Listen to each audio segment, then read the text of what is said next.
example of collective racism. Collective racism. Okay, I'm talking about collective racism in terms of thought, because everybody had to come to work and see that tree. And you let it, for it to be up for a second minute, it's too long. Yes. But we never, my point is, the community was never informed of what happened to those individuals who actually did it. When they sent to another precinct. See, this is where the problem is. If you send them to another precinct, you're sending that mindset to another precinct. You don't give a person who is psychologically imbalanced a gun. Racism is a psychological imbalance. So why would you give them a gun? Wow. Sis Audrey? Wow, that's right. And I agree. Again, why would you give them a gun? But unfortunately, that's what happens. That's part of society now. That's part of our world now.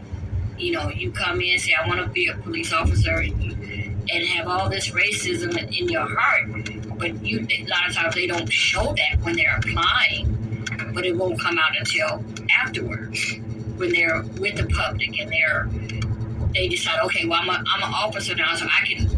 Unfortunately, some of the police officers think that they're above the law because they're the officers. So they feel like once I put this uniform on, I can do what I want to do. That's not it. That's not what you're there for. You're there to protect. You're not there to add to the problem. You're there to help solve the problem. But unfortunately, we do have some that, like Jack said, that mindset. They have that mindset of, I'm going to do what I want to do. And if it means bringing them, I'll bring down as many that are not like me down as possible. And that's sad. And the other day, I was watching a commercial, and this was supposed to be about children going back to school. Right. Clothing. But it wasn't. It showed these poor babies running and hiding in classrooms and behind doors, and crying, and saying, I don't know if I could get hold of my mom. And you're hearing gunshots in the background and things like this. Our babies shouldn't be afraid to go to school. They should know that, I'm going to go to school. I'm going to be safe. But it's not like that anymore. Now they're afraid that they can't not protected by the teachers, and then they're pretty much taking all the police out of the schools now. Or if they have them there, the children are being harassed by them. So what was the point of putting them there if they're harassing certain people, certain children, of certain races, and not harassing others? This has to end. It has to stop. Mm-hmm. And they have to understand that you're here to serve. It says to serve and protect. Do your job. Don't come in with the mindset, well, I'm going to do things my way. That's right. Not how it should be done. You're supposed to do how you were trained to do it. Right.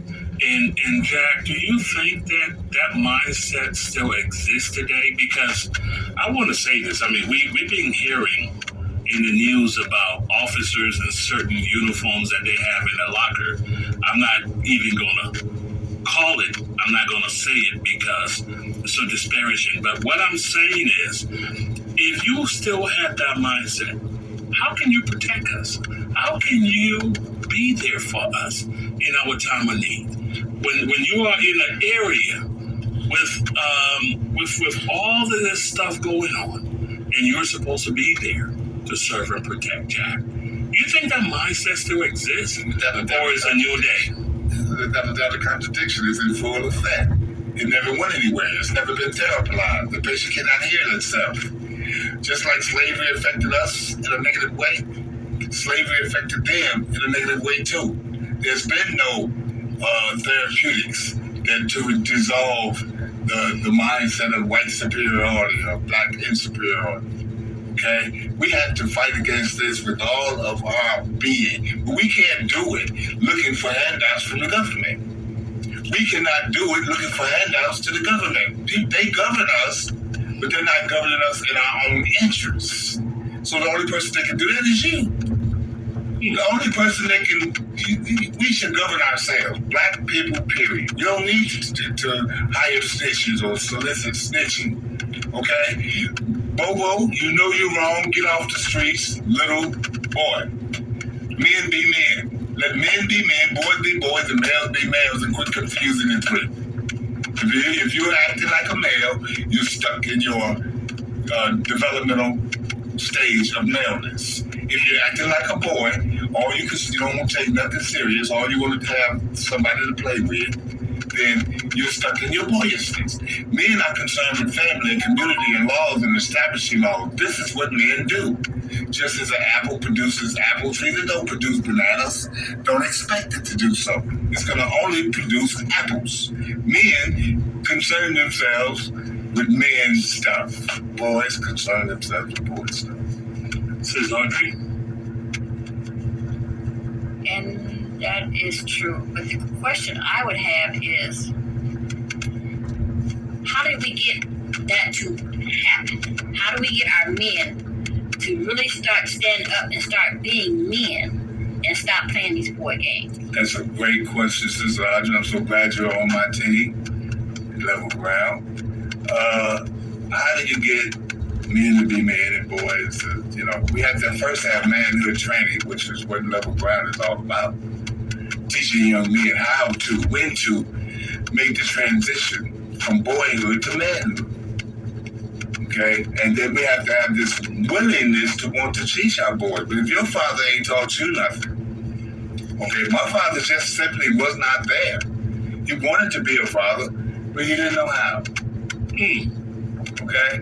So my dad was laying in the hospital bed dying when he thought he'd go raise up out the bed and slap my feet for something I had done. I was guilty, no doubt. And he probably, if he was healthy, he probably could have achieved that goal. But you don't wait till you're on your deathbed. The Bible says do what? Train up a child. When? It tells you when. When they are young. And they won't depart from those ways. I know that to be an absolute truth. So we talk Bible, but do we really, really practice the teaching the way it's meant to be taught and teach? Everybody want to put that, when you monetize something, that's the whole, and I understand the Bible so clearly now. The root of money, and the love of money is the root of all evil. I'm sorry, you should look at this. You girl, but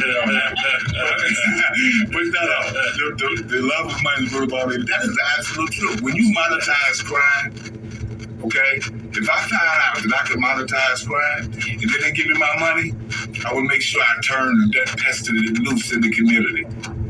So you'll see kids out breaking in cars. Nothing serious just yet. Y'all ain't listening? I said, give me my money. Then we escalate the crime. Okay, they're kids. They gonna get. We can't get the police to catch nobody. I said a turtle crossing the street. I just saw a turtle yesterday. Matter of fact, I was trying to stop and get him. He made it across the street too, right here in 81. But they move at that pace when they come to us or the crime in the community. There's so much crime in the community.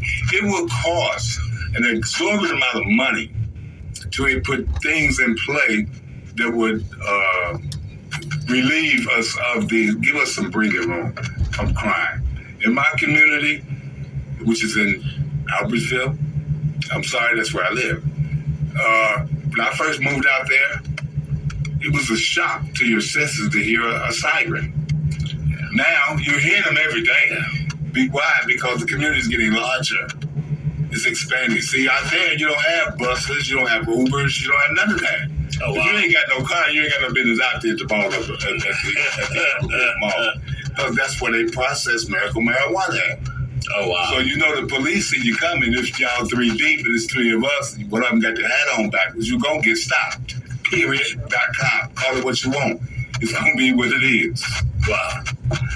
My question then would be, I understand about the younger ones, but what about all these older men? How do you, that mindset that they have, how are you going to get them to change it? Because if they come together, literally come together, man, do you realize the power that they would have? That's a brilliant question. Let me give you the answer. I was sitting on the bed one day, and the revelation came to me just in an instant. No, Jack, you're trying to save everybody. Everybody ain't gonna be saved. If certain people there needs to be a purging. And I don't mean kill them, need to be a person. Some people ain't gonna listen. Some people ain't gonna mind. Some people ain't gonna go along just to get along. They're gonna be who they are. They are psychologically unfit for reform. I said psychologically unfit for reform. What you do is you cut that malignant cancer out. Remove it from the healthy. How? How?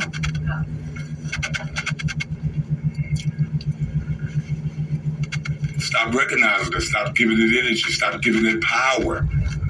We go along to get along. We need to stop that. Everybody call people out for who they are, not who they appear to be. See, we can close our eyes thinking, oh, he's a good old boy. No, he's not. He wasn't good then, he ain't good now. What makes you say that? Give me some evidence, some proof. See, and that's my whole thing. As a student of law, I love evidence. I love proof. I don't like to say they say or she say. I'm sorry. Ladies and gentlemen, it's Bishop Harding Smith. I just want to point out that if you would like to support this news program, you can send donations or whatever to 3978 West Broadway. It's Robbinsdale, Minnesota, 55422. And also our organization have faced some desperate times where we have 3 vehicles that's in need of repairs. And we're hoping that the community can rally up to help us. But what's more important, if you like this show, this program, please, we need your support to keep this show going. Mr. Burnett, even a garbage can, get a steak once in a while. I have been praying that a year would come where murders will almost be non-existent because of the work that we have put in, but it is true. It seems like some people benefit from crime. They don't want to stop the carnage. Our group that was out there was the best that this state have ever seen, and the work that we did reducing crime over 78%.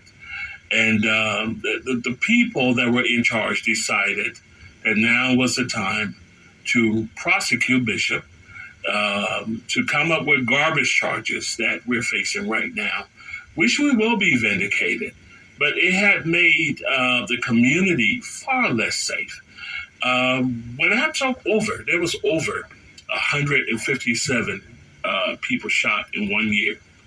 And when we left, you could count the people shot on 10 fingers. So we made great strides, And so, but the thing here, Mr. Burnett, before we close, and I keep saying that, what are the cops doing? Are they working in our interests? I heard the chief of police, he made a comment on Fox News saying that the kids that are out there, that Mary Mariotti, it seems like she doesn't know what to do with the kids, or her office doesn't know what to do with the kids, and there is no accountability when it comes to the kids. So what say you and with this dilemma? I think you and I talked about this some time ago. There was a kid that was supposed to go to a certain program, and there was no room for him. Mary Mariotti is both right and wrong. And it's sad because I believe she had the right intentions coming in. But the McKeever case, that was heavily a part of the case that Keith Ellison ultimately taken out of her hands, which was necessary because the pathway that she was on, the trajectory she was on, is going to infuse more crime in the community through using juveniles for high-powered crimes. So if I didn't say nothing, if I didn't get involved, she would have prevailed. The kids would have got no time. They go to check. They go around with their chest. What you in here for? Murder. He don't say he killed a girl, a woman, a child. And I don't mean to cut you off, Jack, but I know you were there for that family. Yeah. You saw that thing through, and you were a beacon of light that the family was leaning on. because they was frustrated trying to get justice. And I knew they no you longer stepped live up. here anymore. They moved out of town after the trial because there still was so much fallout from that. But I just want to say, Bishop, that if there's anybody out there walking around with a warrant on them, contact me. Area code 317-657-2633. My office is at Shiloh Temple International Ministries. If you got a warrant, you need to get the warrant off of you. Contact me and we'll work it out. Yeah, get that warrant taken. Don't be over grandma's house having dinner and they come through the windows and the doors just to get you, and you might end up giving grandma a heart attack. Yeah. Ladies and gentlemen, it was fun. Time flies while you're having fun. I just want to thank you all so much for being part of this show. I'm Bishop Harding Smith. I love you. And to the young men out there, I say there is more to a frozen lake than just the ice beneath your feet. There's a whole lot more to you. You are intelligent. You are smart. You're wonderful. You're beautiful.